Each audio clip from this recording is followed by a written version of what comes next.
Merci Serge de me donner la parole. Donc, je suis avec vous aujourd'hui d'Abidjan. Je pense qu'en ce moment, c'est vous qui allez nous envoyer un peu plus de soleil que nous en saison des pluies.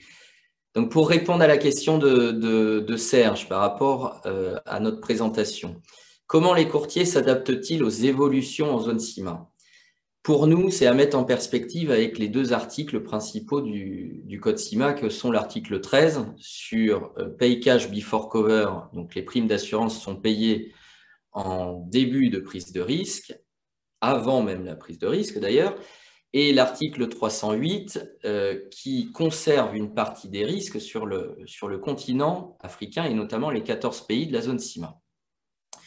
À travers ces deux articles, pour nous en tant que courtier, bien évidemment, c'est la sécurité financière des compagnies d'assurance. Les compagnies d'assurance ayant désormais la trésorerie, ça permet justement de faire face immédiatement en cas de sinistre, en principe, au paiement des sinistres. Maintenant, le rôle du courtier, puis on va le détailler un petit peu par la suite, c'est justement faire ce travail d'amorce auprès des compagnies et de gestion, de proximité en cas de sinistre et d'optimisation de la gestion des sinistres. L'article 308, quant à lui, pour nous, c'est une régionalisation des branches d'activité définies dans le code CIMA, qui permet de conserver aux compagnies d'assurance tout ou partie d'un risque sur le territoire national du pays concerné. Bien évidemment, ce volet-là contribuera et contribue au jour d'aujourd'hui à renforcer les compagnies d'assurance en prenant de plus en plus de risques sur le périmètre local qu'ils ont à gérer.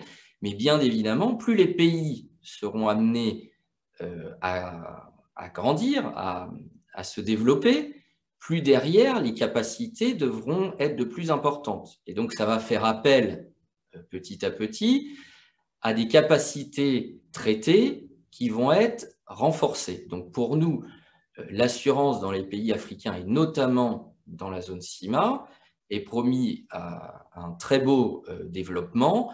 Ce développement doit se faire avec les courtiers et des courtiers notamment spécialistes.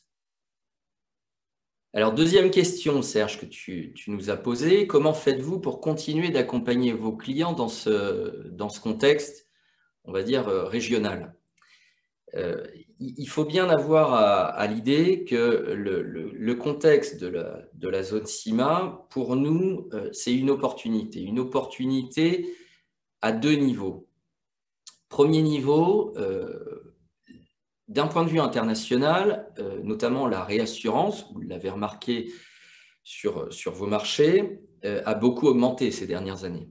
Ce qui n'est pas toujours le cas sur le périmètre Afrique et notamment les compagnies d'assurance elles-mêmes, sur leurs propres capacités, n'ont pas toujours revu leurs conditions tarifaires à la hausse. Deuxième aspect, les particularités on va dire administratives, régionales, CIMA, qui sont les nôtres, ont conduit en fait un certain nombre de risk managers à revoir des politiques de souscription qui étaient précédemment en fait intégrées dans des programmes internationaux, et petit à petit, ces risk managers ou les grands industriels ont compris l'intérêt de régionaliser certains programmes. Régionaliser pourquoi? Comme je l'ai expliqué, la réassurance est moins chère sur la zone, mais des particularités locales pouvaient également ressurgir. Et donc, du coup, la législation nous a permis de réajuster certains programmes quand c'était nécessaire.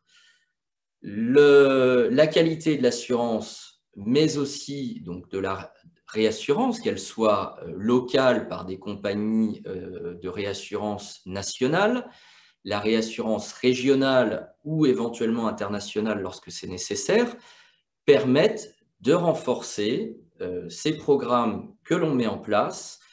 Et le rôle de notre cabinet, qui est un cabinet multispécialiste, que ce soit sur le transport, les risques industriels ou le volet santé, nous permettent d'avoir cette connaissance terrain et d'ajuster aux besoins les programmes pour nos clients. Sur la troisième question, Serge, est-ce que l'installation récente de Filet-Alar Africa n'est pas justement la preuve que la zone CIMA reste un terrain d'opportunité? Alors sur ça, plusieurs aspects. Déjà, sur le périmètre Afrique, et notamment la zone CIMA, si on regarde les chiffres de manière très macro, moins de 1%, le taux de pénétration de l'assurance est inférieur à 1%, 0,7 en IRD, 0,3, 0,4 à peu près sur le marché de l'assurance vie, ce qui est de 3% sur la zone anglophone. Donc, il y a un formidable terrain d'opportunité sur le marché de l'assurance quand on regarde les chiffres de manière macro. Maintenant, de manière purement concrète, très terrien, ancrage terrain, opérationnel terrain. Nous sommes un courtier multispécialiste. Comme je disais avant, on a 3 secteurs clés sur lesquels on intervient sur le périmètre Afrique. Donc, l'ancrage de Filet-Alar, qui était un ancrage d'abord notamment via le Filet-Alar maritime, ce n'est pas un ancrage nouveau, c'est un ancrage qui date de plusieurs décennies. On avait une filiale Filet-Alar Côte d'Ivoire qui intervenait pour une part importante sur nos clients qui faisaient de l'import ou de l'export. Et désormais, on pense qu'à travers les nombreux chantiers de construction, la structuration de certains projets régionaux, les bailleurs de fonds internationaux également, que la valeur ajoutée du courtier au sens noble du terme anglais, broker, on a une part à jouer dans les économies africaines, dans l'assurance africaine, et justement ce hub régional permet de concentrer sur la zone CIMA les compétences techniques, les compétences opérationnelles de nos spécialistes, de nos ingénieurs, au service de notre réseau. Et en parlant justement de ce réseau, à travers la double casquette, entre guillemets, que je peux avoir en tant que patron de Filet-Alar Africa et également du réseau BrokersLink sur toute l'Afrique, on a constitué en l'espace de 12 mois le premier réseau de courtiers panafricains sur 36 pays où, de manière opérationnelle, nos courtiers locaux assurent la qualité du service auprès du client, le servicing day-to-day, et les affaires entre guillemets régionales ou corporate business, où là vous avez besoin de spécialistes, c'est le rôle que joue Filet-Alar Africa sur le continent africain. Et donc pour nous, cette installation récente nous permet d'apporter justement à nos clients l'analyse de leurs besoins, de sélectionner des garanties, de sélectionner des compagnies d'assurance solvables, sérieuses, locales, régionales ou internationales, et derrière, d'intervenir sur le placement, lorsque c'est nécessaire, de la réassurance pour assurer un service de A à Z dans le montage du contrat, mais surtout dans l'accompagnement de nos clients, dans la gestion des sinistres, avec les compagnies d'assurance qui, de par la législation CIMA, se renforcent, et je trouve que c'est une bonne chose que les compagnies d'assurance africaines